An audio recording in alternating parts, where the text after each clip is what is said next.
नमस्कार, मैं विकास शर्मा। जहाँ एक तरफ प्रकृति के साथ दुष्व्यवहार हो रहा है, प्रकृति के साथ खिलवाड़ किया जा रहा है, वहीं दूसरी तरफ कुछ लोग इस प्रकृति को बचाने का प्रयास कर रहे हैं। आज मैं मौजूद हूँ मथुरा के यमुना घाघर स्थान पर, जहाँ पर आप चारों तरफ देख सकते हैं कि हरियाली छाई हुई है। लेकिन एनजीटी अपना आदेश दे रही है नगर निगम को और ये कह रही है कि जो ज़मीन पर कब्ज़ा किया गया है उस ज़मीन को कब्ज़ा मुक्त कराया जाए। तो मैं यहाँ पर पूरा स्थान को आपको दिखाऊंगा और ये कहना चाहूँगा कैमरामैन से कि आप एक बार पूरी हरियाली को दिखाएं, किस तरीके से यहाँ हरियाली छाई हुई है, जो एक समय पर एक वीरान जंगल हुआ करती थी।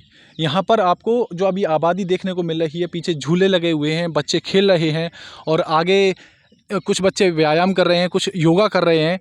किसी समय पर ये खाली सुनसान पड़ा रहता था और यहाँ से रास्ता तक नहीं था, लेकिन आज मैं ये देख पा रहा हूँ कि पूरी हरियाली लगी हुई है। और उसके अलावा मैं ये भी देख रहा हूँ कि कुछ लोग यहाँ आए हुए हैं वृक्षारोपण करने के लिए। तो मैं उनसे भी बात करूँगा और उनसे भी जानूँगा कि उनका क्या पक्ष है इस चीज़ को लेकर कि एनजीटी जो आदेश दे रही है नगर निगम को कि यहाँ जो कब्ज़ा मुक्त ज़मीन करानी है उनको। और मुझे तो ऐसी नज़र नहीं आ रही है फ़िलहाल, लेकिन मैं लोगों से बात करता हूँ और जो यहाँ देख रेख कर रहे हैं उनसे भी बात करता हूँ और जानता हूँ कि पूरा मामला क्या है। तो सर, आपका स्वागत है हमारे चैनल पे। सबसे पहले आप मुझे ये बताइए कि आप यहाँ यमुना मिशन में मौजूद हैं, तो यहाँ आने का आपका उद्देश्य क्या है? आज हम सभी लोग जो है पहले तुलसी वन में गए थे जी। और हमारे साथ पे, क्योंकि हमको तो इनके साथ में आने का अवसर मिला है, हमारे सब लोग जी। हमारे दाऊजी से, बलदेव ब्लॉक से सभी प्रबुद्धजन, जिसमें कि बहुत सारे शिक्षक हैं, व्यवसायी हैं, वकील हैं, कुछ ग्रामीण अंचल के लोग भी हैं, कुछ हमारी महिला भी आई हैं। तो सभी लोग जो है आज बलदेव से यहाँ पे अपने जो यमुना मिशन वालों ने ये बना रखा है पूरा अपना ये एक जो स्वरूप दे रहे हैं प्रकृति को वापस से, तो वहाँ पे आज हम सब लोगों ने वृक्षारोपण किए। क्योंकि वृक्षारोपण ये एक ऐसा जरिया है प्रकृति के जो डिसबैलेंस हो गई है प्रकृति। अगर हर हमारी 130 करोड़ की जनता है, अगर 130 करोड़ की जनता है अगर हफ्ते में एक बार भी पेड़ लगावे तो हम जितने परेशान हैं आज की तारीख में वो सब नहीं होंगे। क्योंकि पेड़ ही ऐसी चीज़ है जो हमसे कुछ लेता नहीं है, देता ही देता है। तो हमारा सबका ध्येय होना चाहिए कि हमको जो है अपने जीवन काल में कम से कम, अगर ज़्यादा नहीं तो हर 6 महीने में एक पेड़ लगाना चाहिए। तो हमको जब भी ये मौका मिलता है वो ये मौका गवाते नहीं है। आज हमको आदेश हुआ, हम तत्काल यहाँ पर आ गए, तो इसी बहाने हमको पेड़ लगाने का अवसर प्राप्त हुआ। ये हमारे सभी बलदेव के प्रबुद्ध जन हैं। हम चाहेंगे कि यहाँ से ये देख के जा रहे हैं तो अपने बलदेव में भी कुछ इस तरीके की हम क्रियाकलाप आगे बढ़ाएं, बिल्कुल नेचर को आगे बढ़ाएं। अच्छा, जैसे मैं तो यहाँ काफ़ी सालों से आ रहा हूँ और जो पहले दशा थी, जो पहले स्थिति थी, जो वीरान जंगल था और अब जो परिवर्तन देखने को मिल रहा है, मैं चारों तरफ देख भी रहा हूँ कि हरियाली छाई हुई है, वृक्षारोपण हो रहे हैं। लेकिन उसके साथ ये आरोप लग रहे हैं कि एनजीटी द्वारा नगर निगम को ये आदेश मिला है कि जो कब्जा की हुई ज़मीन है उसको तोड़ दिया जाए। तो उस पर आपका क्या कहना है? देखिए, तोड़ने को है क्या, ऐसी कोई चीज़ नहीं है। देखिए, अगर कोई भी संस्था या कोई भी गलत कार्य कृत करेगी तो उसके लिए सरकार है, शासन है, प्रशासन है। बाकी जो अच्छा काम करेंगे उनके लिए भी शासन प्रशासन है, उनके संग में हम कंधे से कंधा कर आगे चल ही रहे हैं। नहीं, वो बात तो आपकी सही है, लेकिन जो आरोप लग रहे हैं और कहा जा रहा है कि आवास, मैं अपनी बात ख़त्म कर लूँ, कि कहा जा रहा है कि जो जहां आवास बन रहे हैं यमुना जी के किनारे पर, ये बताया गया है जो रूल्स और रेगुलेशंस हैं कि यमुना जी के किनारे पर 500 मीटर की दूरी तक आप कोई भी आवास नहीं बना सकते। लेकिन कहा जा रहा है कि वहाँ आवास बन रहे हैं, उन पर कोई प्रतिबंध नहीं है, लेकिन वहीं पर कुछ बैठने की जगह बन रही है, कुछ झूले बन रहे हैं, उनको तोड़ा जा रहा है। तो उस पर आपका क्या कहना है? देखिए, अगर कुछ चीज़ पैरामीटर में नहीं आती है तो उसके लिए हम भी नहीं कुछ कह सकते। जो दायरा जो उनको दी गई है, जो दायरा है, जो पैरामीटर्स दिए हुए हैं, उसके अनुरूप काम कर रहे हैं। हम सब संगठित से हम आगे चल रहे हैं। आप सब लोग आए भी इसीलिए हैं। जी, बिल्कुल। सर, आपका क्या नाम है? मैं डॉक्टर जगदीश पाठक, शिक्षक हूँ। जी। आज इनके देखने आए हैं क्या काम चल रहा है। किस क्षेत्र से आए? आप भी बलदेव से ही आए जी हैं? हाँ, बलदेव से हूँ, बलदेव का स्थलीय निवासी हूँ, व्यवसाय शिक्षक हूँ। आज हमने काफ़ी कुछ देखा है। आपका जो कन्फ्यूजन था, काफ़ी कॉन्सेप्ट क्लियर हुआ है, काफ़ी अच्छा है। पूरा ग्रीन बेल्ट बनाई है, काफ़ी सारे पेड़ लगाए हैं, बड़ा सराहनीय कार्य है, हम इनकी प्रशंसा करते हैं। ऐसे कार्य अन्य स्थान पर भी होने चाहिए। धन्यवाद। ओके सर, क्या नाम है सर? सबसे पहले ये बताइए। संजीव अग्रवाल। संजीव अग्रवाल जी, मेरा ये सवाल है कि वृक्षारोपण कर रहे हैं, सभी ने किया, तो सबसे पहले तो ये बताइए कि इसकी संख्या क्या है जो आपने वृक्षारोपण आज किए हैं, कितनी संख्या में किए हैं? हमने लगभग आज 40 से 50 पेड़, सभी के द्वारा एक एक वृक्ष बेलपत्र का, क्योंकि सावन के महीने में बेलपत्र का पेड़ लगाने का विशेष महत्व है, तो वही आज हम सभी ने एक एक पेड़ लगाया है। ये कहना चाहिए कि यमुना मिशन, यमुना के नाम पर किसी ने कोई कार्य नहीं किया है। हमने आज तक यमुना को दूषित ही देखा है और चारों तरफ बिना पेड़ के ही, कोई पेड़ ही पेड़ नहीं, दूर दूर तक हम देखते हैं तो कोई पेड़ नहीं, लेकिन अब देखते हैं तो चारों तरफ पेड़ ही पेड़ हरियाली। यानी बदलाव देखने को आपको मिला है। ये आश्चर्यजनक अद्भुत बदलाव देखने को मिला इतने कम समय में। वाकई में इन्होंने अद्भुत कार्य किया, बहुत ही प्रशंसनीय कार्य है। इसका तो हम पूरी तरह से प्रशंसा करेंगे और अनुकरण भी करेंगे कि ऐसा कार्य सभी लोग करें, सभी मिलकर के करें, समाज के सारे लोग प्रबुद्ध वर्ग आगे आए और ऐसे इस प्रकार की व्यवस्था यमुना किनारे हर जगह हर क्षेत्र, ये जितने लोग आए हैं ये सभी सामाजिक लोग हैं और ये वृक्षारोपण, पर्यावरण, स्वच्छता आदि अनेक कार्यक्रम ये करते रहते हैं लगातार। उसी क्रम में आज हमारा यहाँ आने का शुभ अवसर प्राप्त हुआ, क्योंकि हमने ये पहली बार देखा है और लगभग इसमें सारे लोग ही ऐसे जो पहली बार इस क्षेत्र को देख रहे हैं और देख करके बहुत ही प्रसन्नता, बहुत विशेष खुशी है कि वाकई में ऐसा कार्य तो सबको ही करना चाहिए। ऐसी किसी को कल्पना नहीं थी कि ऐसा भी कार्य हो सकता है। जो सरकार करोड़ों रुपए खर्च करके नहीं कर पाती, हज़ारों रुपए इसने करोड़ों रुपए खर्च किए, लेकिन उसका परिणाम शून्य। एक कहीं पेड़ लगा के नहीं दिया, कहीं कोई व्यवस्था नहीं की, एक भी नाला इन्होंने टेप नहीं किया। जो हम देख रहे हैं कि वाकई में यमुना मिशन ने ये 7 नाले टेप किए, करोड़ों लाखों वृक्ष लगाए, लाखों पक्षियों का यहाँ पे आवास है, वृक्ष है। इसके साथ साथ एक बात और कहना चाहूँगा जो बहुत महत्वपूर्ण है, एनजीटी ने ये कहा है कि वृक्षों का संरक्षण होना चाहिए, उनका पूरा पोषण होना चाहिए, लेकिन नगर निगम की यहाँ हमें देखने को मिली है कोई योजना नहीं, कोई कर्मचारी नहीं, कोई लाइट की व्यवस्था नहीं, कोई स्वच्छता नहीं। ये तो मौसम ऐसा है। आपकी बात को और आगे बढ़ा देता हूँ, लाइट की और इसकी तो व्यवस्था है ही नहीं, साथ में मैं ये भी देख रहा हूँ कि बारिश का मौसम है और ज़मीन में अभी जो गड्ढे भी हो रहे हैं, तो जिसकी वजह से यहाँ से जो लोग गुजर रहे हैं उनको परेशानी भी हो रही है। नहीं, खैर ये तो क्या है कि बारिश की वजह से ऐसा हो गया है, लेकिन फिर भी इन्होंने लोगों के आवागमन के लिए, क्योंकि हमको अपने प्राकृतिक रूप से ही काम करना है, तो इन्होंने प्राकृतिक रूप से किया है। पक्के की यहाँ कोई ऐसी बात नहीं है, लेकिन ये सुविधा, लेकिन सरकार के द्वारा यहाँ पे कोई कार्य नहीं मिला सिवा विध्वंसक कार्रवाई के अलावा, जो उनको नहीं करनी चाहिए। जो मैं तो ये कह रहा हूँ, पेड़ों की रक्षा कैसे होगी यदि यमुना मिशन इस कार्य को नहीं करे, तो मैं तो समझता हूँ कि सारे पेड़ ये खत्म हो जाएंगे, यहाँ जानवर आ जाएंगे, आवारा जो भी जानवर हैं और यहाँ के आसपास के। और सही बात तो ये है कि जो अपने बराबर में ही अवैध कॉलोनियाँ बसी हुई हैं और नगर निगम ने जानबूझ करके उनको सीवर लाइन दी, लाइट दी, उनको वैध बनाया, जबकि भूमाफियाओं के खिलाफ में कोई कार्रवाई नहीं करती।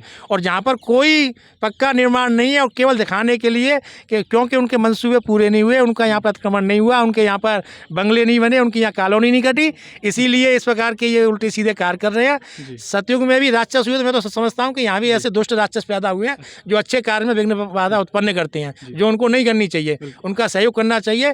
और नगर निगम से मेरा स्पष्ट कहना है कि जितने यहाँ लाखों करोड़ों ये वृक्ष लगे हुए हैं उनकी सुरक्षा करे, उनका पालन पोषण करे, उनमें सहयोग करे। वृक्ष ये कैसे पनपे, छोटे छोटे वृक्ष हैं, इनको वो और उनकी सुरक्षा दे, ऐसा वो कार्य करे जिसे लगे कि वो भी कुछ कार्य कर रही है। तो मैं अभी मौजूद हूँ यमुना मिशन पे, जहाँ यमुना जी की आरती होती है और बाकी के जितने भी सांस्कृतिक कार्यक्रम होते हैं यमुना जी से जुड़े हुए, वो यहीं इसी स्थान पर होते हैं। और मेरे साथ मौजूद हैं राजेंद्र बंसल जी, जिनको भगत जी के नाम से भी जाना जाता है, और इनके भाई का भी मैं परिचय दे दूँ कि प्रदीप बंसल जी, जिन्होंने इस यमुना मिशन की जो हरियाली देख रहे हैं उसका निर्माण कराया। तो अभी कुछ दिनों पहले ही जब मैं यहाँ से गुजर रहा था तो मैंने देखा कि ये पूरा ध्वस्त हो गया। इससे पहले जो यहाँ का माहौल था, हाल था, वो बहुत अच्छा था। तो इसके पीछे क्या कारण है, किन लोगों ने, किन तथ्यों ने ऐसा कुछ किया? ऐसा है, 2015 में ये यमुना मिशन की शुरुआत की गई थी। इससे पहले यहाँ पर डंपिंग क्षेत्र था और मरे हुए जीव यानी जो जानवर होते हैं मरे हुए, उनको यहाँ पे डाल दिया जाता था और यहाँ पे आदमी आ नहीं सकता था, नाक बंद करके आना पड़ता था। उस सबको देखते हुए इस पर्यावरण को सुधारने के लिए मेरे छोटे भाई प्रदीप बंसल ने ये काम शुरू किया और तन मन धन से इस काम को करना शुरू किया। इसमें बहुत से लोगों का सहयोग भी मिला। आर्थिक सहयोग किसी से नहीं लिया, केवल शारीरिक सहयोग और मानसिक सहयोग लिया गया। और उसका परिणति ये हुई कि कचहरी घाट से लेकर और अक्रूर तक पूरे लगभग 15 किलोमीटर के क्षेत्र में सब चारों तरफ अच्छे हरे वृक्ष लगा दिए गए। चारों तरफ से जो गंदगी थी उसको बंद किया गया। जो यमुना जी में नाले गिर रहे थे उन नालों को भी बंद करने का पूरा प्रयास किया गया और उस नाले के पानी से जो गंदा पानी था उससे इन वृक्षों की सिंचाई का काम किया गया, जिससे ये वृक्ष बहुत बढ़ गए। और जो खाद मतलब गंदगी थी नालों के अंदर, जो सिल्ट आती थी, उस सिल्ट को यहाँ पे ज़मीन पे लगाया गया, उसके ऊपर गोबर लगाया गया, उसके ऊपर रेती लगाई गई और उससे इन वृक्षों की बहुत जल्दी से तीव्र गति से विकास हुआ। कुछ लोग जो होते हैं उनको ये सब अच्छा नहीं लगा और उसके पीछे मूल कारण क्या था कि उन लोगों को भूमि आपदाओं का संरक्षण था। पहले वो इसमें सब जमुना जी के खादर में और कॉलोनी काट चुके हैं, तो उनको बड़ा बुरा लगा कि यहाँ पे अगर ये वृक्ष लग गए तो ये सब ज़मीन हमारे हाथ से निकल जाएगी। तो इसलिए उन्होंने ये एक साजिश करी और इस साजिश में भारत सरकार यानी एनजीटी फंस गई और उन्होंने ये ऑर्डर कर दिया कि जो भी अतिक्रमण है उसको नष्ट कर दिया जाए, और बिना देखे ही यहाँ के अंधे प्रशासन ने उसको सबको तोड़ दिया गया। यहाँ पर कहीं को दिख रहा है आपको अतिक्रमण? कहीं नहीं। भाई 2.5 फुट की 3 फुट की दीवार से अतिक्रमण हो जाता है क्या? जबकि ये यहाँ पे डंपिंग का ये गोदाम दिख रहा है आपको, ये नहीं दिख रहा उनको, इसको अतिक्रमण नहीं मानते हैं वो, इसको अतिक्रमण मानते हैं पेड़ लगा देने से और सफाई करने से अतिक्रमण दिखता है उनको। यानी आपका सीधा सीधा ये कहना है कि जहां अतिक्रमण है सरकार वहां काम नहीं कर रही है, लेकिन जहां अतिक्रमण नहीं है और जो व्यवस्थाएं की गई हैं सौंदर्यता को बढ़ाने के लिए, हरियाली को बढ़ाने के लिए इसको नष्ट किया जा रहा है। चारों तरफ कॉलोनियां बनी हुई हैं, कॉलोनियों से गंदा पानी निकलता है, सीवर लाइन निकलती है, उसको रोकने का कोई प्रयास नहीं किया जा रहा है। उन अवैध कॉलोनियों को नष्ट करने का या उनको सही करने का या उनकी व्यवस्था करने का कोई प्रयास नहीं किया जा रहा है। और यहाँ पे जो वृक्ष लगाए गए हैं उसमें यहाँ की माननीय सांसद, माननीय विधायक, मंत्री जो हैं हमारे लक्ष्मी नारायण जी वगैरह और प्रशासन के सारे आदमी, म्यूनिसिपैलिटी के सारे आदमी और बड़े बड़े संत जो भारत के मूर्धन्य संत हैं उन सबका सहयोग रहा है और उनके ही सहयोग से ये सब आगे बढ़ रहा है। और संतों की पूरी कृपा है यहाँ पे, उसी कृपा को ये फलीभूत होती हुई आप देख रहे हैं, जो यहाँ का पर्यावरण बहुत अच्छा हो गया है। मैं आपको बात को आगे बढ़ाता हूँ। हाँ, आगे बढ़ाओ, पीछे जी बिल्कुल।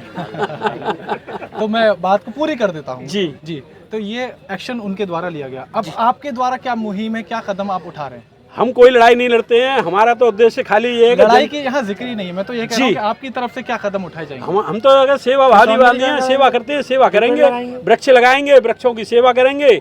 अगर एनजीटी ने कहा है कि भाई म्यूनिसिपैलिटी वाले या जो भी आदमी हैं वो यहाँ पे इनकी वृक्षों की हिफाजत करें, उनकी सेवा करें, उनका संरक्षण करें, उनको पानी दें, अगर वो करते हैं ठीक है, कितनी जिम्मेदारी निभाते हैं वो देखेंगे, फिर उसके बाद में हम विचार करेंगे क्या करना।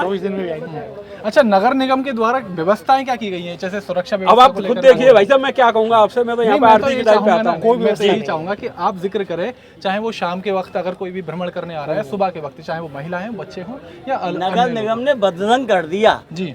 नगर निगम ने 24 दिन में इसको आज तक कोई व्यवस्था नहीं की। यहाँ तो कोई पानी की, सिंचाई की, कोई भी सुरक्षा की, कोई भी गायों को रोकने की या कोई भी आवारा पशुओं को रोकने की या बंदरों को रोकने की, यहाँ पर तो बड़ा भारी प्रयास इस बात का किया गया है। कूलर के वृक्ष लगाए गए जिससे कि बंदरों की उधर पूर्ति हो, गायों की उधर पूर्ति हो, सब जीवों की उधर पूर्ति हो, यहाँ पे ऐसा व्यवस्था की गई थी, लेकिन उसको समझने वाला कोई नहीं है ना, बस दुख की ये बात। मैंने जब मैं आ रहा था उस रास्ते से तो मैंने भी ये कोशिश देखी, मैंने भी ये देखा कि बैरिकेटिंग लगाई गई ताकि जो आवारा पशु हैं वो उस रास्ते में ना आए, ताकि जो भ्रमण करें उनको परेशानी ना हो, वो वहीं चलें। अच्छा, मैं ये छोटी सी बात ये चाहूँगा आपसे कहलवाना कि आप छोटी सी एक बात सरकार तक पहुँचाएं कि आपकी क्या मांग है अब इसके लिए, क्या चाहते हैं, सहयोग क्या चाहते हैं? हमारी कुछ मांग नहीं है। हाँ। हम तो ये चाहते हैं कि हरियाली हो, वसुधैव कुटुम्बकम, सारे जितने भी दुनिया के व्यक्ति हैं सब सुखी रहें, सब दीर्घायु हों, सब स्वस्थ हों, यही शुभ भावना है हमारी, और किसी से कोई मांग नहीं है हमको अगर मांगना हो तो अपने गुरु महाराज से मांगेंगे, भगवान से मांगेंगे, इनसे क्या मांगेंगे हम किसी से कुछ नहीं मांगते हैं। नहीं, मांगने का मेरा जो मतलब है वो है सहयोग से। सहयोग तो उनका होना चाहिए, प्रशासन का पूरा सहयोग मिलना चाहिए, यहाँ पर सुरक्षा की व्यवस्था होनी चाहिए, पानी की, जैसे एनजीटी ने उनसे कहा था उनको पेड़ों की सुरक्षा करनी चाहिए, पेड़ों को पानी की व्यवस्था करनी चाहिए। अगर करते हैं तो ठीक है, नहीं करते हैं तो उनकी मर्जी, जनता से प्रार्थना करें, जनता करें। और मैं विकास शर्मा, कैमरामैन लकी अग्रवाल के साथ, विश्वान न्यूज़, मथुरा।